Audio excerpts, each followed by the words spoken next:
show us the edge. Yes. The chip on the shoulders, the fight and the passion that comes from within. Whoa. Trying to win on every level. Yeah. Expectations high. Gotta show them you can fly. Play harder, better, smarter. Baby, put the league on notice. Show me the edge, yeah. Play with the edge, yeah. Show me the edge, yeah. Play with the edge, yeah. Show me the edge, yeah. Show me the edge, yeah, yeah. Whoa, done seen the walk of shame enough. Wanna see the walk of winning, time to come up and bring out the outlook. Don't every play, every possession. How bad you want it, love, do you want it all? This ain't a blood of love, built for something greater. Attacking all obstacles, coming for the ring, my precious. You got the juice, the will, the heart, the fire. Show 'em the proof, show 'em the it shall be done. Show me the edge, yeah, yeah, yeah. Play with the edge, yeah. Show me the edge, yeah.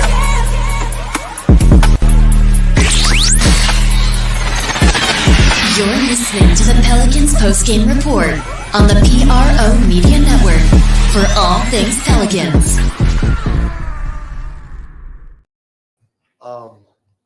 Obviously, you talked about missed free throws the last game. It's seeming to rear its ugly head again, especially tonight in such a close game. Yeah, I mean, it was a part of it. And I'll tell you guys what I told our team. For 3.5 quarters, you know, our game plan discipline was at a high level. We were executing.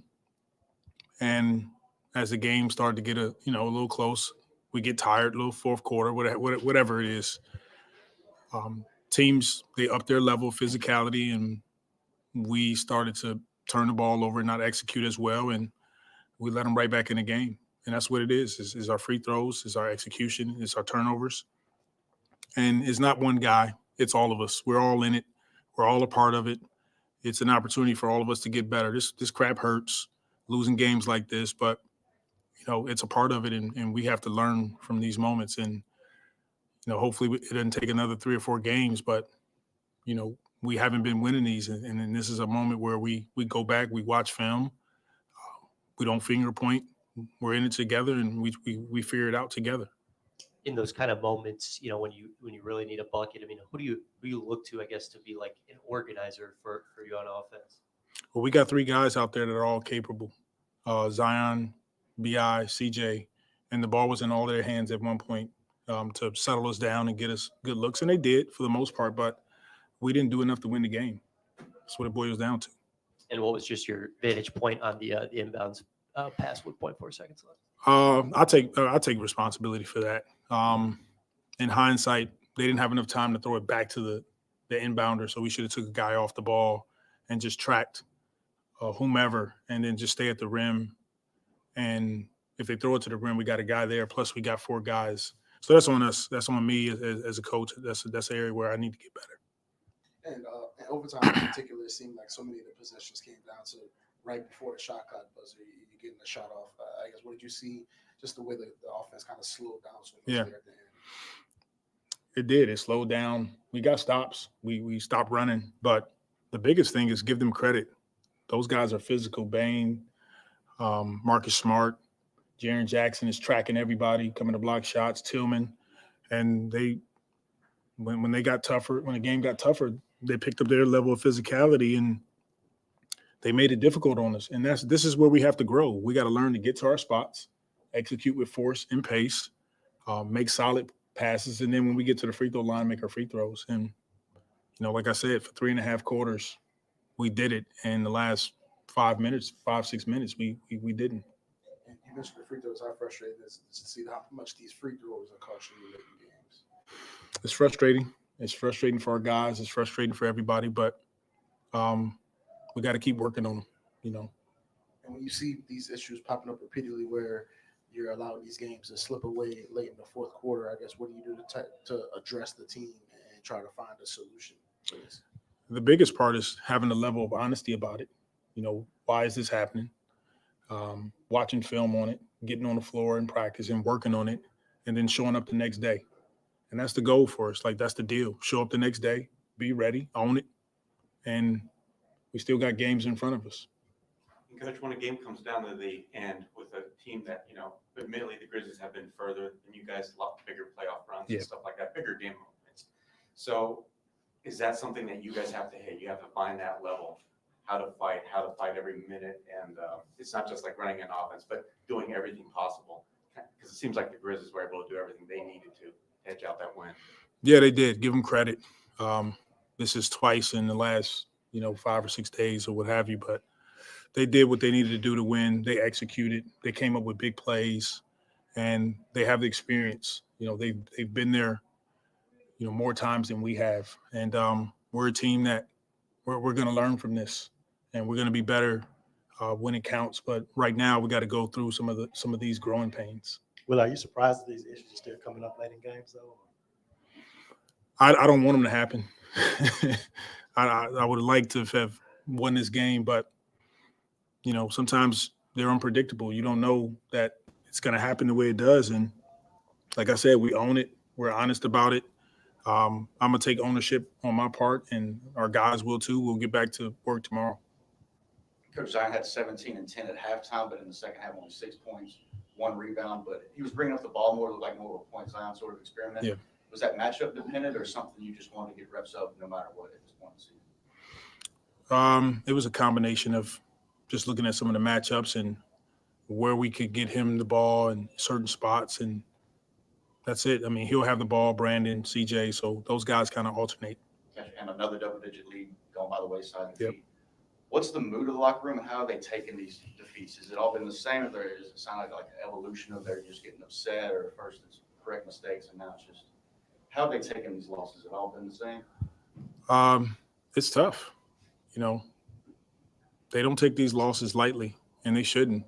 But we also have to have a level of big picture, and big picture is we can learn from this, we can grow from this, and so we're all upset. We're all going to be down about it. But the beauty is we get to come back to work tomorrow, watch film, have a practice, and have an opportunity to get better. Okay, thank you.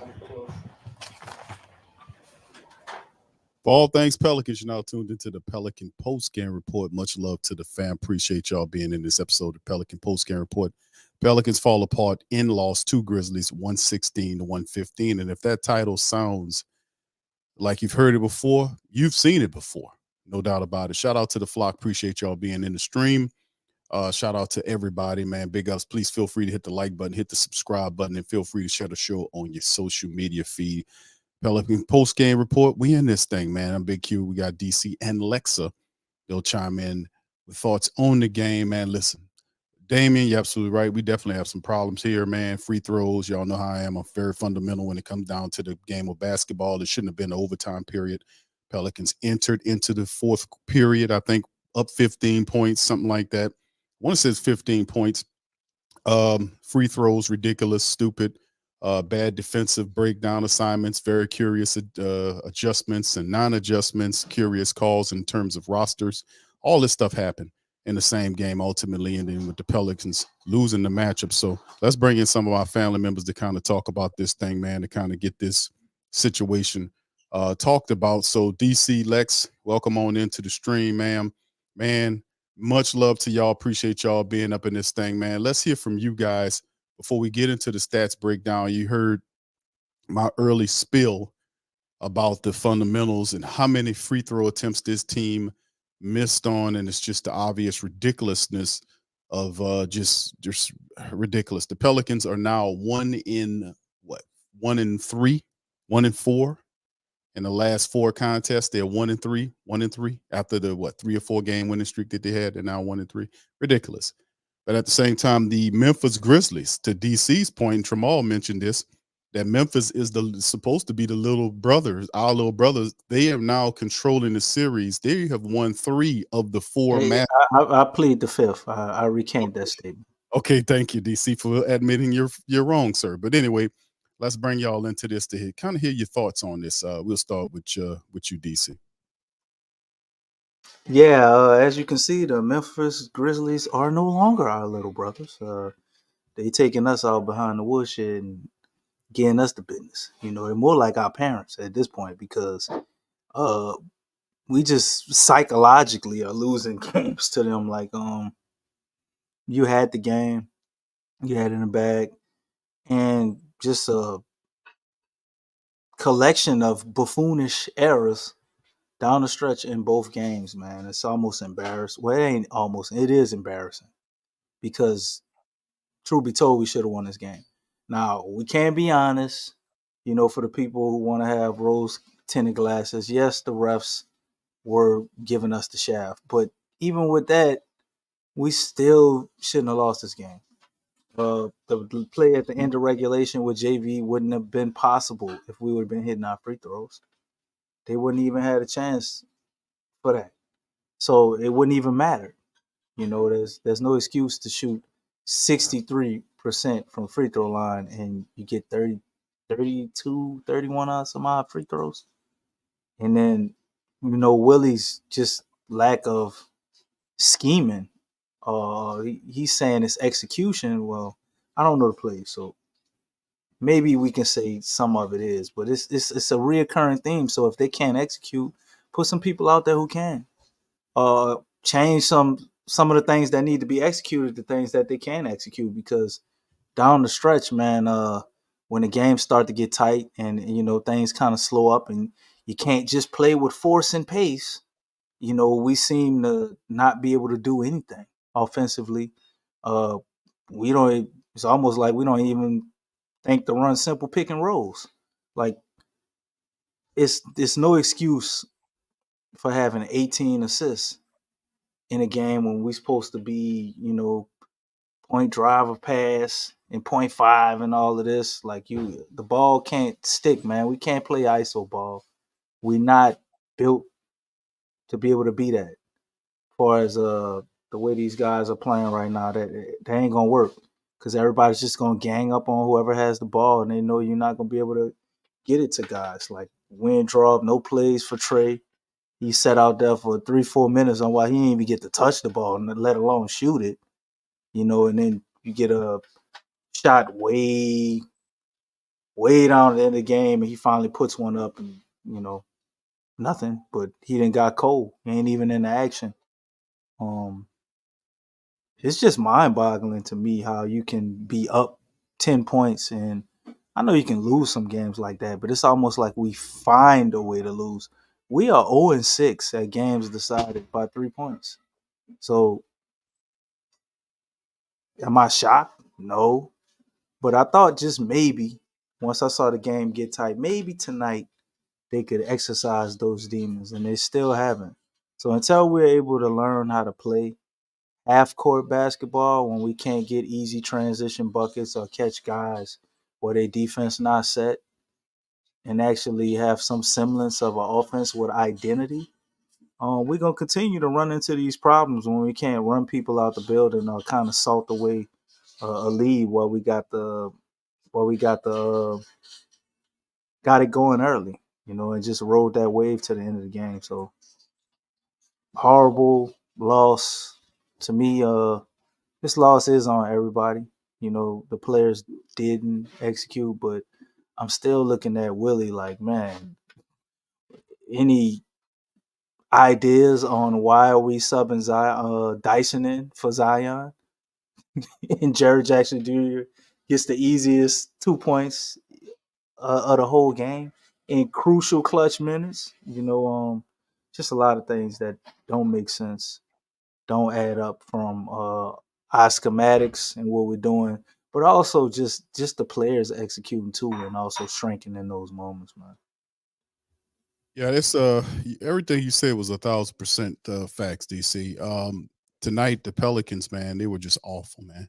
In terms of what they did, And like we could talk about the schematics and we could talk about the effort, the fundamental aspect of what the Pelicans had, man, in terms of free throws was ridiculous. 21 of 33. You got 33 attempts. You hit 21 of 33 for 63.6%. That's the 64% from the foul line. There should be no overtime period. It should have been none of that. And besides, the Memphis Grizzlies turned it on in the fourth and outscored the Pelicans 36-23. 36-23 in the fourth. 18 assists in the game for the Pelicans. 18 stinking measly assists in the matchup. Just awful. Lex, bringing you into here, let's hear your thoughts on why it went a foul. What happened here in this matchup, and particularly this game, now that Grizzlies have they're up 3 games on the Pelicans in a series of 4. That's it from you. 0-6 with the game determined by 3 points or less. 4-14 with in games that are determined 5 points or less. That's what our record is. I saw a lot.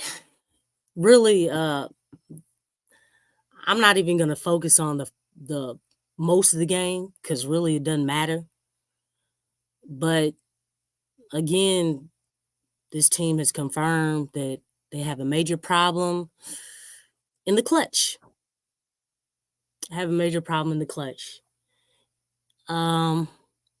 Obviously, I know about the free throws.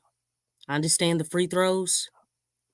However, this team still had a chance to win the game, regardless of the free throws. It was a tight game. They shouldn't have lost the lead. Substitutions were questionable, but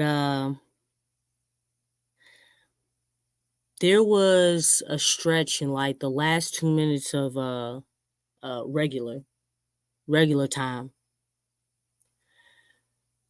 It got down 3 times to 7 seconds on the shot clock because there was dribble. There was no movement. There was nothing. And I'm going to get on Willie, but I'm trying to figure out why is it the leaders on this team, Brandon and CJ, they're the ones who are panicking the most. Why are you panicking? Why are you all dribbling around the perimeter and doing nothing with the ball, and it's only you two touching the ball? I'm trying to figure out what plays are being called. Like, it looked like everybody was literally running around out there like chickens with their head cut off. I mean, there was no movement. It was nothing but stagnant. Like, what is the play? You called these timeouts. What is the play? You had to call a timeout. You can't go into the 2-minute mark with 3 timeouts. So you called a timeout right before the 2-minute mark. That means you had 2 other timeouts. What did you discuss? What plays did you draw up to help your team get settled down? I mean, because there were, like you said, DC, there was no pick and roll. There was and then why put Trey Murphy out there and he can't even find a shot? What's the purpose in having a shooter out there if you're not gonna call a play to get him open? I don't understand that. Why are you taking out your star player at the end of the game? Why do you keep doing that? And just to let you all know, out of all the starters, Zion had I think he was like the only one in the positive. So he was actually playing well on defense. You have a guy who lives down in the paint and who actually on that play, the Triple J went to the basket, Zion played great defense. Triple J made it, but he played great defense. And immediately after that, because Triple J got a shot over Zion, you're going to take him out and bring in freaking Dyson Daniels to guard Triple J? Are you serious? I mean, you might as well should have put like Jose in there. You should have put Jose in there. Because that's basically what you did. They went straight to him. And you know what? Memphis commentators, like, because I had to listen to them, but they said, why in God's name did they do that? I mean, that's just like, they just said, here, Triple J, make the points. That's what they literally said. I mean, you're asking for Memphis to win the game. That's what they said. Their commentators said that. And I know, hey, DC Big Q, man, I've told you a lot of decisions that I'm seeing Willie make. You're basically helping the other team win. They're saying, thank you, Willie. Thank you. You're not on the Pelicans side when you make decisions like that. You're not trying to win.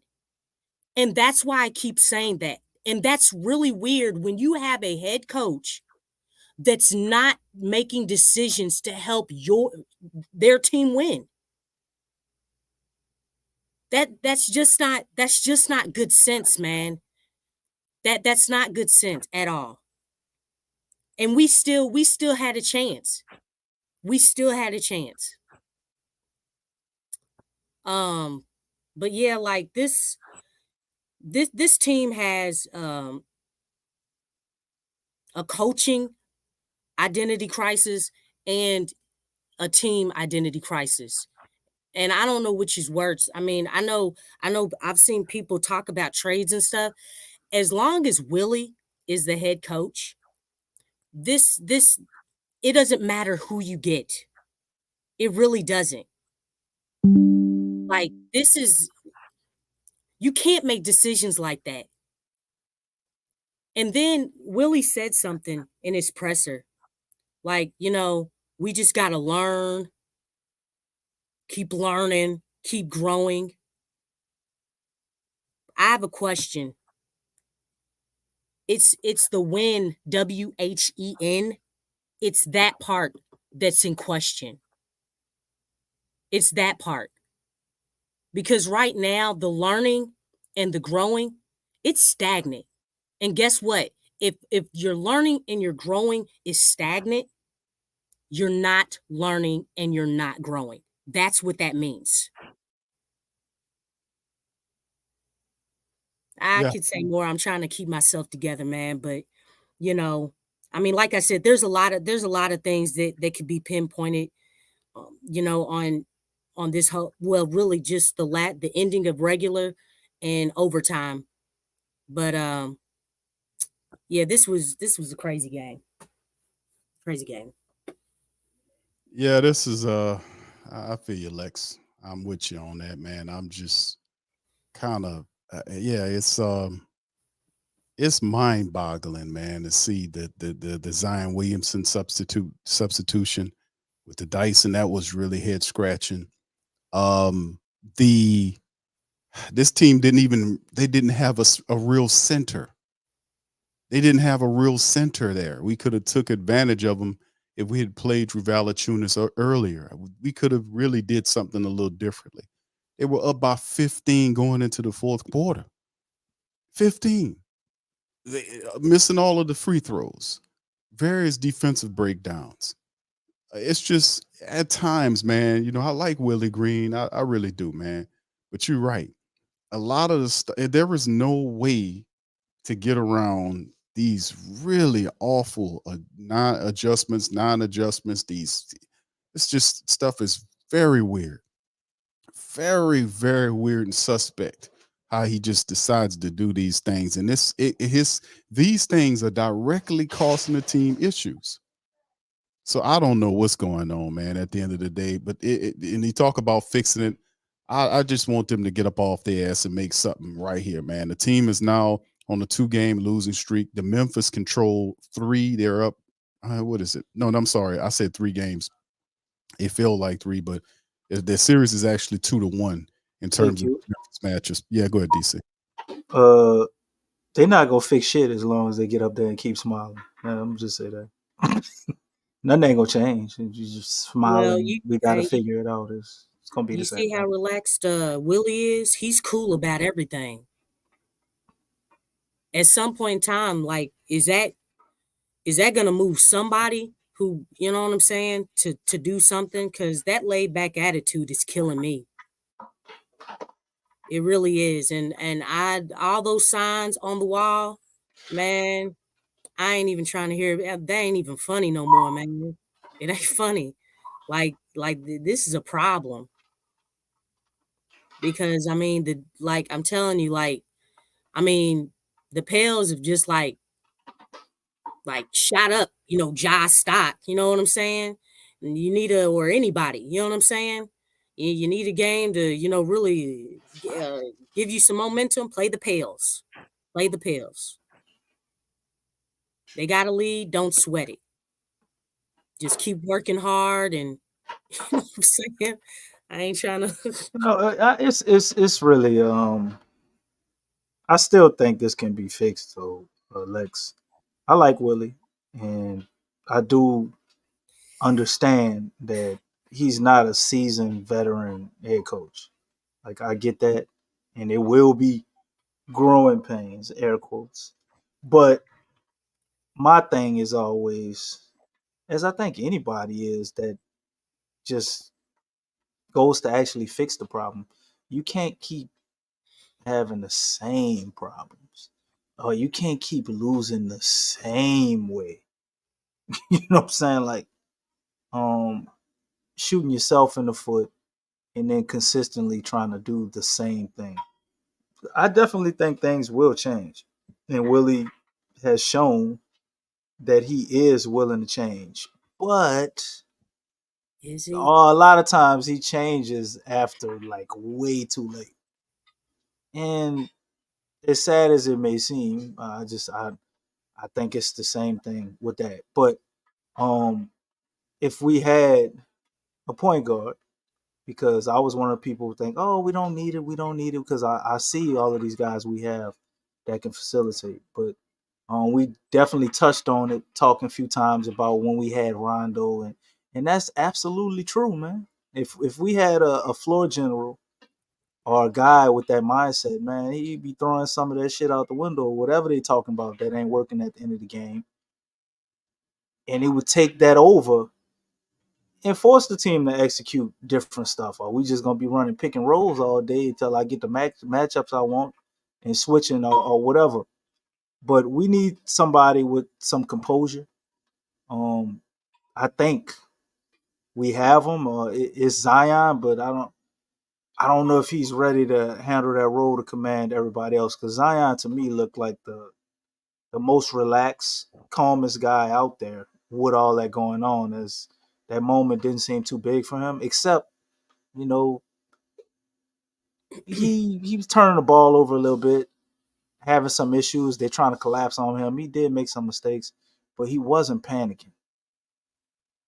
But I don't think he can do exactly what a floor general will be able to do. So if we don't have one, maybe we should look at getting one, or somebody that can at least step in some of these moments, even if it's just in practice, to show guys what they would need to do. Because it's almost like we need a coach on the court on the offense. Now defense, I think we'll be fine, but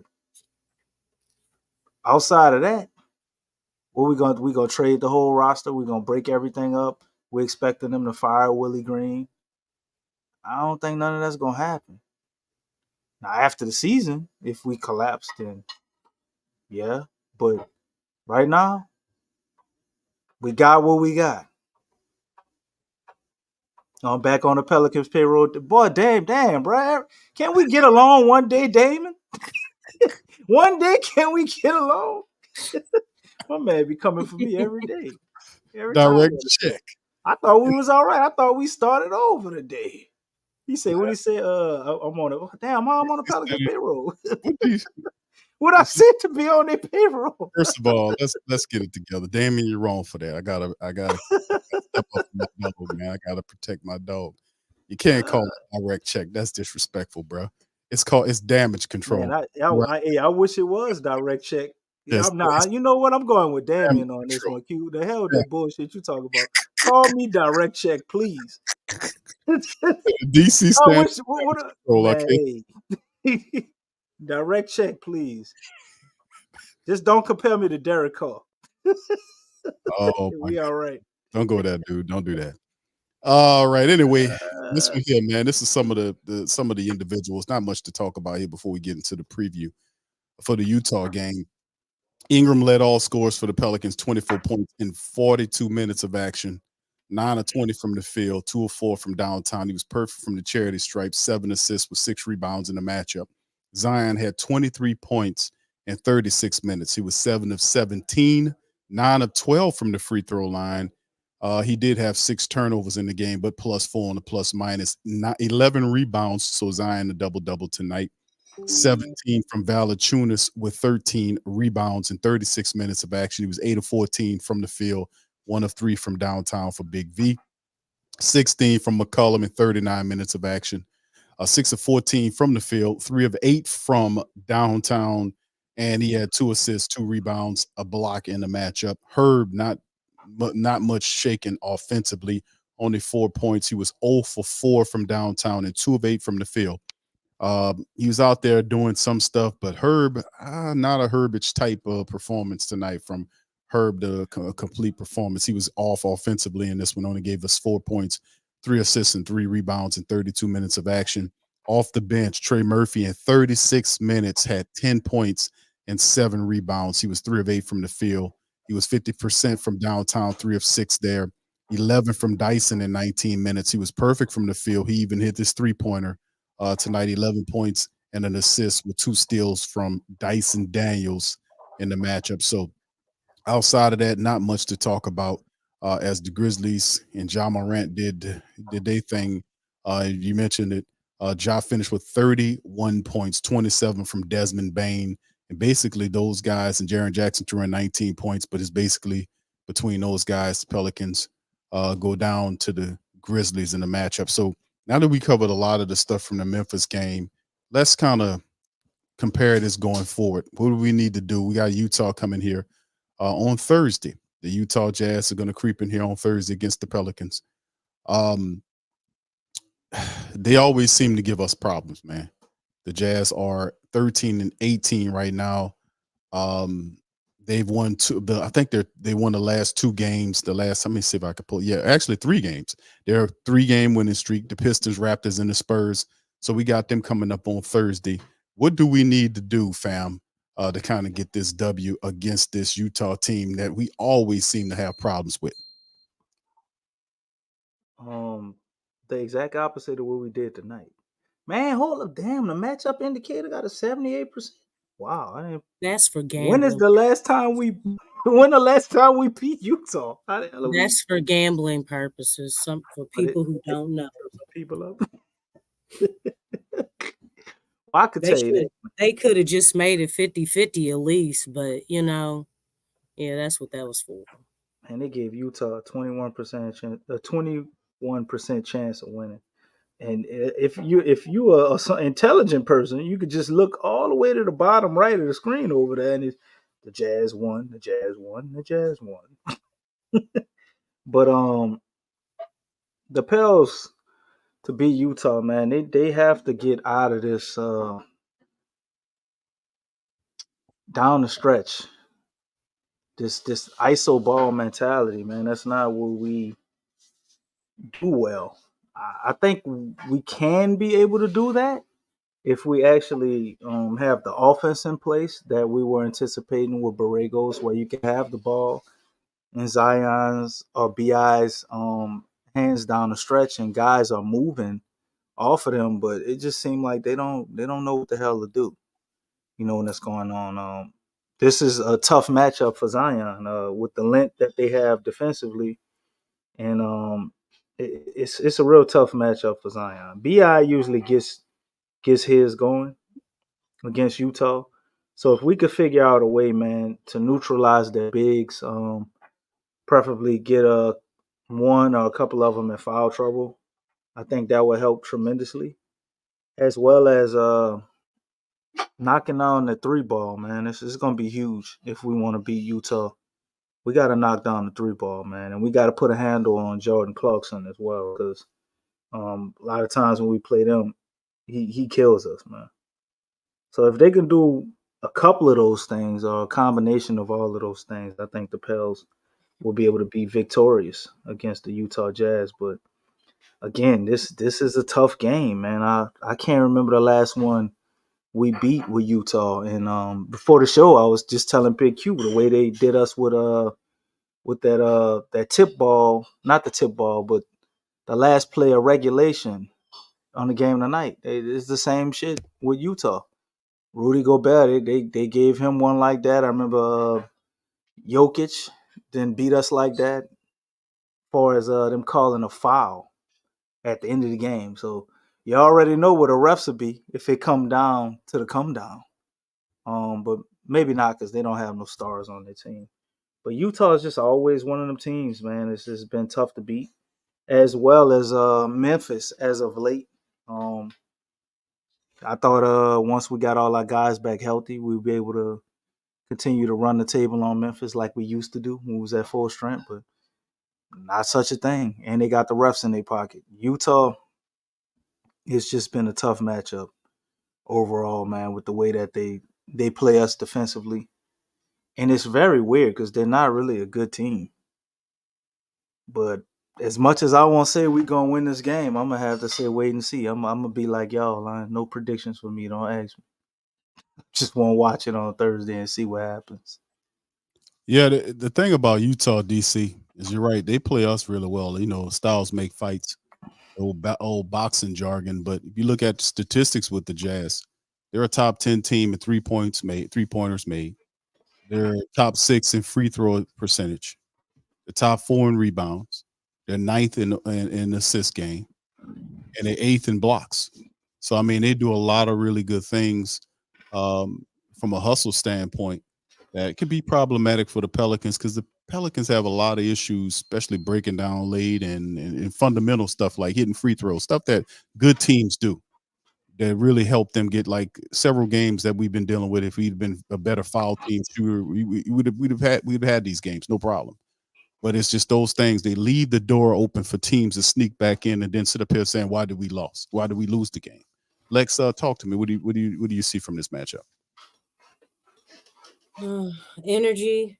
That's always the number one thing that I say. And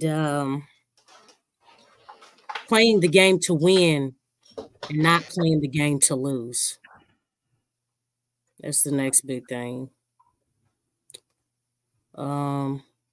Really, that's the biggest thing. Make free throws. Play with a lot of pace. Discount double checks.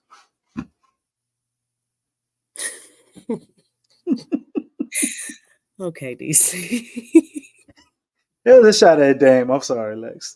Nah, you came out of nowhere, but yeah, I think the biggest thing is just playing to win, man. Keeping the foot on the gas. The times that this team has beaten the Pels, it's been close. But right now, I mean, the crisis is just so real right now. I don't even know, man. I mean, you can't get over a crisis, within a game. The Pels lost before Christmas, right after Christmas. It's like, didn't want nobody to get no Christmas gift as far as the fans go. But Yeah, I mean that's basically what they got to do. Because all these games have been close. Definitely got to knock down shots. In order to knock down shots, we got to get our shooters open. Um, Ain't no sense of having the shooters up in there and you know they don't shoot. That's all I got. Yeah, you right, Lex. Shooters can't shoot if they don't get the ball. Where they open to take a shot, Like I said, I don't know why Trey was in there. I don't know why he was in there, man. I mean, because Trey ain't known for his defense. And So it's they was putting Ja on Trey. I'm like, man, this shit is yeah, I disrespectful. know. And we weren't making them pay on the other end. It's like You weren't even giving them the ball. You got Marcus Smart, and well, the thing is, it's like I was hoping like one thing that I would love for Trey to do, because a lot of times when he sees somebody up close to him, well, what's funny? He said, Dame said, I wonder where our enforcer was tonight. He was in the locker room, man. He got hurt. Oh, shoot. But that, hey, man, I mean, that was kind of, I don't know, that wouldn't even, it wouldn't even call for an enforcer on tonight. But one thing that I would love for Trey to do is, obviously teams want to run him off that line. I would love for him to just take that shot. Dog, you are freaking 6'11". You have Marcus Smart on you, who's not athletic like that. You are way more athletic than him. Rise up, shoot your shot, let them hit you in the body or something, and go to the line to get make that a 4-point play. I wish he would do that more. I really do, because I mean a lot of times it's like, dog, don't run off the line. Rise up. Like I don't know if he watches KD sometimes, but man, hey man, if you a little dude and you 6'11", 7 foot with a ridiculous wingspan, rise up and hit that. Ja, I know he's athletic, but he's still a little dude. You athletic too. You were just in the dunk contest. Rise up and hit that. That's it. Okay. Yes, indeed. I mean, this is we I don't know what we're gonna do against this team. I mean, the Pelicans do too much beating their own self, man. That's the problem with this damn team. They do too much beating their own selves, and it's hard to say they're gonna beat other squads when they turn the ball over. They don't hit the free throws. The referees give them that. I know the referees had some bull crap calls, but they did give the Pelicans opportunities to get to the line. You got to take advantage of them, man. And it's just mentally weak team down there. That explains your statistic that you made mention of, Lex. What their record is at a certain time. Yes, that's mentally weak, and that's when your intelligence go out. If they start, like you said, use the term panicking. That's exactly what happens. Yeah. So I don't understand how you voluntarily go away from what was working to establish the 15-point lead to turn into a struggle factory late in the game, and then it's just I don't know what to say about it, man. The Pelicans just they aren't ready, man. They are not ready for where we thought they were supposed to be, man. It is what it is. So well, Draymond was right, man. I keep going back right. to him. Yeah, I know. That's why I keep saying it. I'm gonna keep saying it, because the thing is, as much as I don't care for that dude, hey man, you got to be honest. This team ain't built like that. He ain't lying. You're right. You're right. They're not built like that, and that rings true. I mean, I don't know what to say about this, man, because it don't make no sense for a team to beat themselves like this over and over again. I just don't get it, man. I really don't get it. I don't understand how they can't hit free throws. I just really don't know. I don't get it, man. I really don't. They glutton for punishment, bro. I guess they like it. What do you call that? Forgot what you call a person like that, man. They like self-mutilation and self-torture, bro. That would be crazy. Huh? Wouldn't that Yeah, be there's no crazy? problem. Crazy and you crazy. That's what that means. If you mutilate, Yeah, but they got a name for it, man. I forget the masochist. masochists. They're masochists, bro. As a basketball team, they're masochists. It's self-inflicted injury after self-inflicted injury. And the crazy thing to me is it all happens inside of like 4 minutes. If you go back and you watch all the Pels losses, especially unless we got blew out or something, obviously, right? Inside of that last 4 minutes, man, it's just like looking at a completely different team.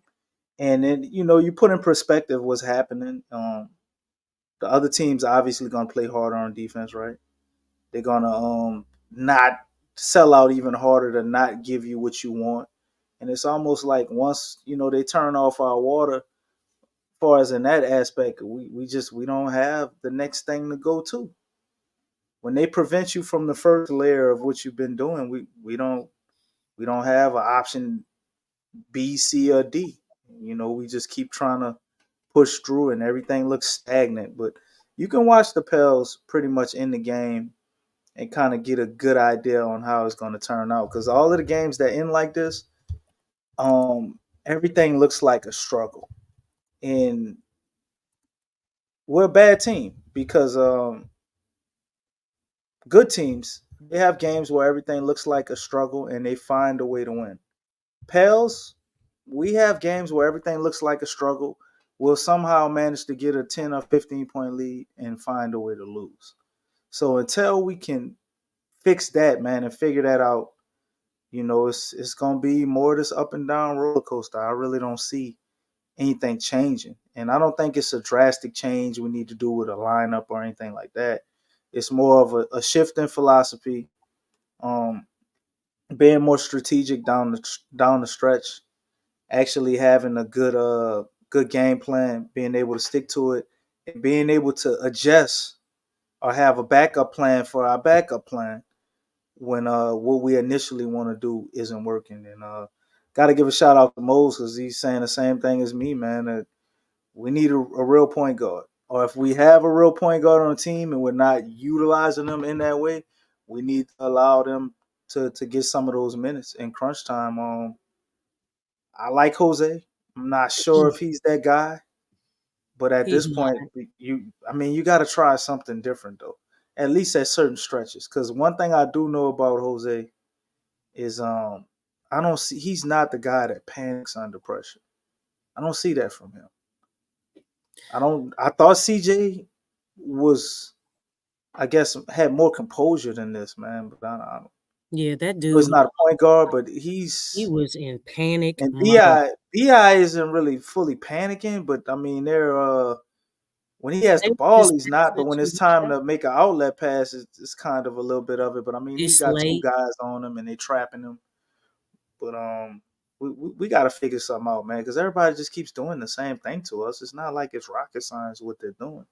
Well, there's no plays either. I mean, did you see like what they were doing out there? Spacing was bad. They running into each other. There is really no outlet pass, or I don't know, man. It's like what play are you running? Because I don't see any, and at this point I don't even like any of the sets. The sets, if there is a play, um, I don't even like them. I you know I don't even like them. Well, whatever's going on out there, they need a brand new set of plays, like ones that ain't nobody ever seen before, not even them. But yeah, this team they got a lot of work to do. They got a lot of work to do. You know, it's funny because I look at last season. In a weird sense, I feel like they were playing better last season than they are this season. Um, I don't know. At least it felt like there was like a whole lot more hope at this point. Um, Say, Lex, what? there is a lot of hope. We have a physical therapist now. Things will change. And Larry Nash Jr. is coming back. That's the other aspect I think that. Oh, DC, come on, Wait, come wait, on, wait! No! Hear me out. come on, man. He's not a But he's savior or still nothing. gonna coach Hey, the bro, same come on now, way. dog. You know Wait, what I'm saying? Come on, hold See, up, you man, said hold Larry up. Nance like Larry Nance about to Wait, change something. You got to think about something, and you want to put something in perspective. And I'm gonna give you something based All right. off of what you saying about last year, and something I'm noticing that's missing. Okay. Last year when we went on that stretch, Zion was playing point Zion. You know who was getting a large portion of the center minutes? Larry Nance Jr. So I think having him may change some things as far as our offense. Him actually running plays and setting better screens and stuff than JV. You know, the intensity defensively was up with him. So I would like to see. And you know, I gotta get my money, Dame, bro. Direct check D, yeah. But Damage control, DC. That's the what. intensity, man. Y'all. We sound like we had a funeral tonight. This game 27, man. Things can change. We ain't exactly at a lively party right now, DC. Well, this ain't no goddamn eulogy. Okay. You know when what? you talking, it is. But nah, the dynamics of how we run, how we get out and run, you know, change some with him. It's a different look. And I think if we get the right combination of guys, it may give us something different or help that Zion lineup, man, when we want to go point Z. And also I think him getting in better shape and I mean, he was will at probably Zion was definitely actually help. moving his feet on tonight. He actually looked pretty Yeah, good. yeah. I mean, he had a double. He was getting them rebounds. I mean, he had a lot of turnovers, but again, they don't put the ball in his hands a lot. So, I mean, that's to be expected. But no, he didn't look bad. I mean, he was getting up and down the court and getting rebounds. So, and like I said, like he was the only starter in the plus minus. Well, I mean, yeah, you got a point there. Well, BI wasn't in plus minus because BI had he No, played some hell of a defense, man. I thought that was a wasted, very outstanding defensive performance from BI. He had like 4 blocks, 3 steals. He denied Ja so many times. Damn, he wasn't in plus or minus. Man, he played horrible offensively. -7. Wow. With the way he was playing defensively, that's crazy. Fooled you. Yeah, he did. Well, I know what I saw down the stretch offensively. It wasn't nothing to look at.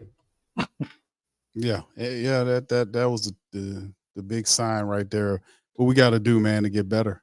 2 games left in the year. We got Utah coming up on Thursday, and the Well, Lakers. we still need in my opinion, a rim protector. I'd like to see us bring Jameson up from the G League. I think that would help with some things. It won't happen, but if we did, I think that would change the dynamics of our defense, especially down the stretch, so we wouldn't have to sub in Dyson Daniels for Jared Jackson Jr. You can probably sub in some guy, that actually blocks shots for a living against big guys. I think that would change the ability for us to utilize more shooting. So I think Matt Ryan, I'm really looking forward to see when he comes back, what that'll do. I think that'll force Willie, at least based on what he saw previous, to give him a shot. He's a vet. It's not like he's Hawk. He's better defensively than Hawk. So while we see Hawk not getting minutes, those minutes we want Hawk to get, I think he would actually give them to Matt Ryan, especially if that shot is falling. And something like that, man, just to create a spark, within that bench unit or a different rotation, I think is enough to turn the tide. And unfortunately, this is the last thing. It's inevitable. Don't want it to be bad. But somebody to get hurt so Willie is forced to change his rotations. Because it just seems like sometimes when guys get hurt and Willie, we go to these different and it's extremely successful, and then they're not hurt no more, and we completely forget the shit we was doing earlier that was actually working when said player was hurt. So one of those things, a combination of them, man, I think will put us back on a winning streak. I don't know, bro. I mean, I do like what Moses is saying about the point guard situation. I really Malcolm Brogdon too, man. That's an amazing idea. We've been trying to. How long we've been trying to get Malcolm Brogdon? Been saying that for the last 2 or 3 years. It's been about 4 years. Yeah. I'm feeling DeJounte He was Murray. in there. He was. Man, I think Malcolm Brogdon was in Milwaukee when we first started talking about it. Yeah. He moved around a little bit. I think he was. Then he went to Indiana. We were still trying to get him. Yep. He went to the Celtics and we still wanted him. Now he in Portland. Yep. You've been saying Malcolm Brogdon. Yeah, You're saying Brogdon, he can distribute the ball.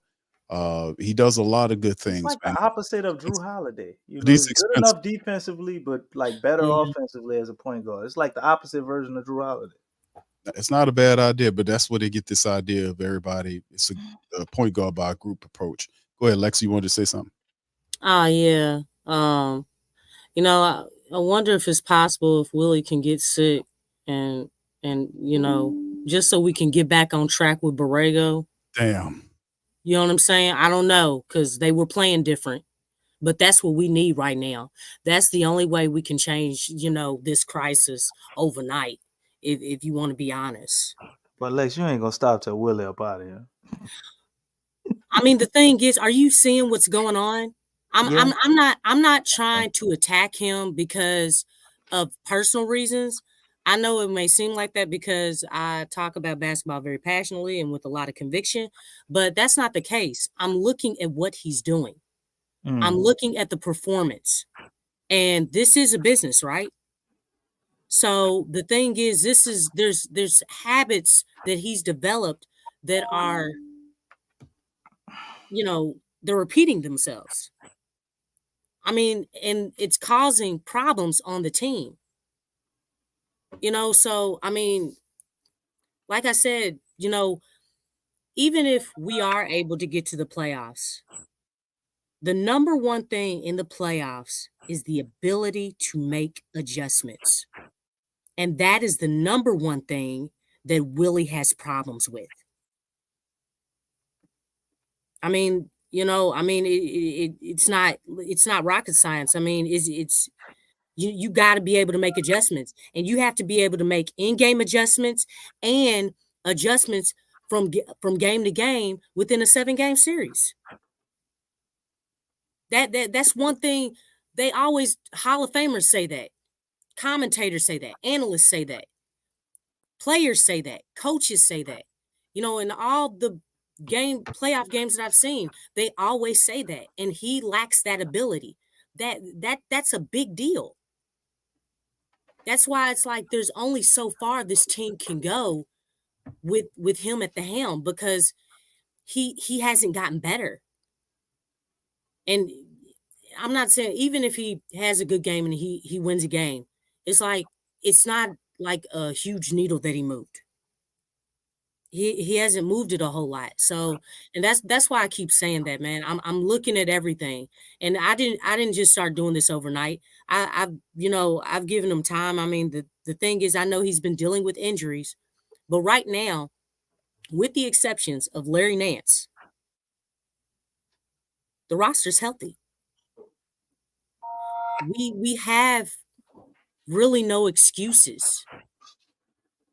You know, I'm looking at other teams. Look, a lot of other teams, they're dealing with injuries. You know, they've got first-year coaches. And it's like they know their identity. They know what they're trying to do. And here, Willie's been here 3 years.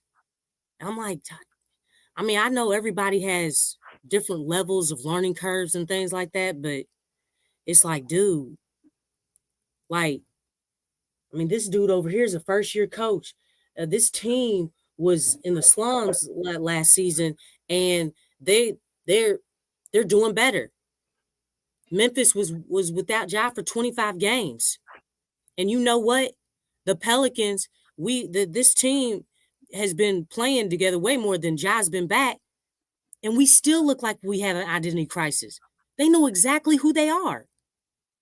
That's the difference. Memphis knows who they are. They know what they're about. And the Pelicans don't. And it's not just Memphis, it's other teams too. That's a serious thing, man. You got to know who you are. That's just like me asking you, DC, who are you? Who are you, Big Q? Who are you, Tramal? That's the question we got to ask ourselves. You know what I'm saying? You all could, I'm sure you could easily tell me who you are, what you're about.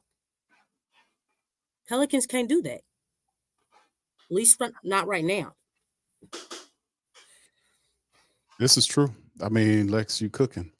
Shout out to the fam, man. Appreciate y'all being in this episode of the show, man. Listen, it's a tough one tonight. Pelicans go down by their own hands, man, because this was a game that they had once again. So we're on the 2-game losing streak again. Winners of 1 out of the last 4 games. Not good. We got Utah coming up on Thursday. Saturday afternoon, I think 6 p.m. we have the Lakers.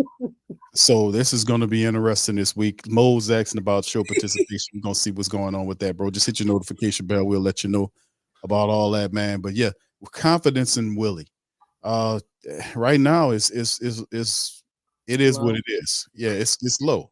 He has to prove that he can turn this stuff around. And granted, the Pelicans aren't exactly they're not a losing ass. I mean, they're losing right now, but they overall right now their record is 17-14. But it could be a hell of a lot better if they just do some of the small things right. We just saying it's not even complicated stuff for that we starting with. Just start with the simple stuff. Like get these goddamn guys on the foul throw, shooting free throw drills.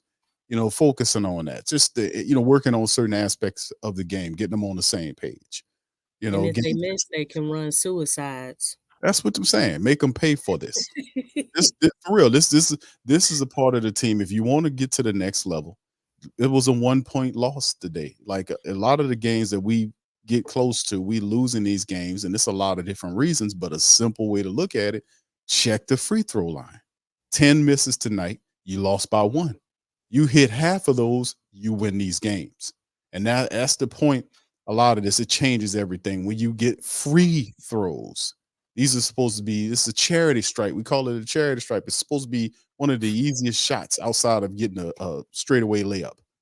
I mean, but it is what it is, man. So anyway, we're going to get on out of here on that. Listen, I appreciate y'all. Please feel free to hit the like button, hit the subscribe button, and by all means, feel free to share the show on your social media feed. The Pelican Postgame Report, the #1 independent, longest running Pelican podcast in the land. We up in this thing. Also, feel free to check out Lexxah's new song. Lex pinned it in the chat. Okay. She has a great, the Edge is the theme song we push into the Pelicans. If they played this during the damn practices, then we can finally find out what's on the other side of the building, on the other wall. Oh, goodness. And I laughed anyway. I'll get to the bottom of the mystery of what's on the other side of that damn building. I'm gonna find out what it is. I'm gonna get to the bottom. I'm asking cousin Guillory to shoot a picture of that. That is very mindful and thoughtful of you, Q. Okay. I'm trying to find. It's a great mystery. You're very compassionate about the world. There's no joy to the world, man. I'm gonna get brother Guillory to shoot a picture of that other side of the wall right there, man. Hey, Big Q. I'm sure he would enjoy that. Read what Mose put down. He says Willie's confidence level is lower than yes, indeed. Yes, you are absolutely that's low. That is low, Mose. Read the other one. You got another one. If Willie was in the Orleans Parish school system, he would have. Oh my goodness!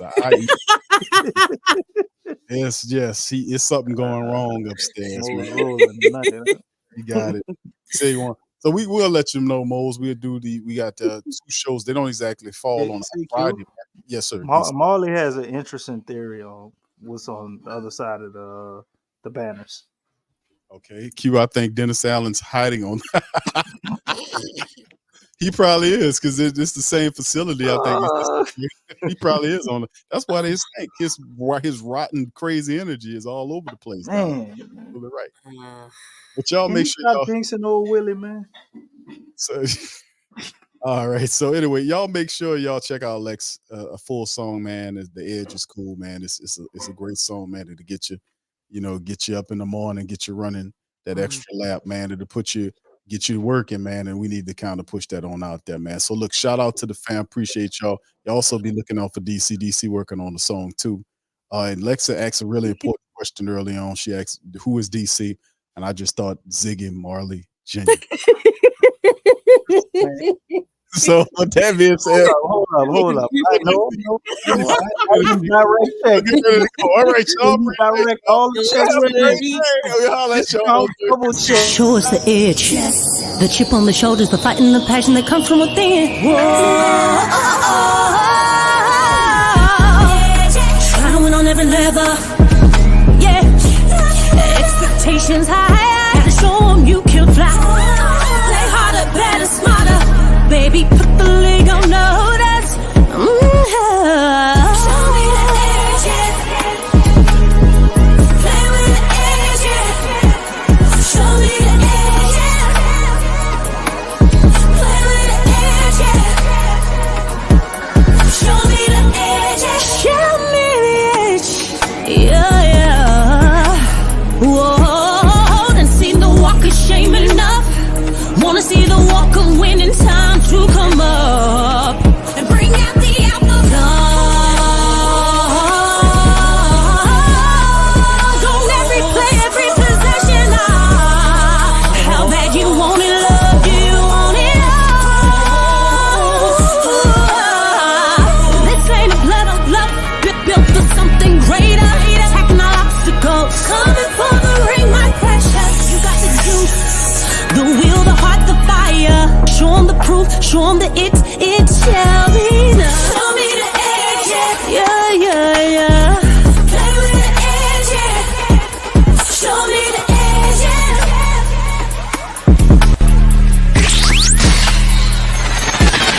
You're listening to the Pelicans postgame report on the PRO Media Network. For all things Pelicans.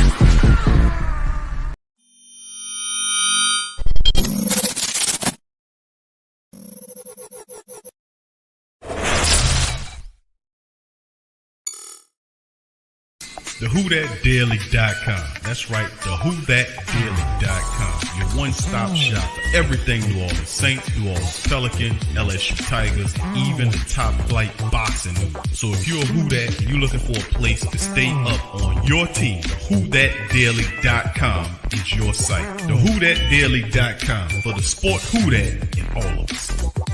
That's right, the Pro Shop is the platform store where you can go and buy all the latest merch to support the platform. Available at the Pro Shops, we have dozens of hundreds of products available for you and your family. Unisex tees for men and women, hoodies and sweatshirts, tank tops, kids and baby items, long sleeve tees, mugs, pillows, wall art, bath bedding, face masks, phone cases, stickers, bags, fanny packs, socks, hats, and many other items. Please feel free to check out the Pro Shops. The link is in the description section below.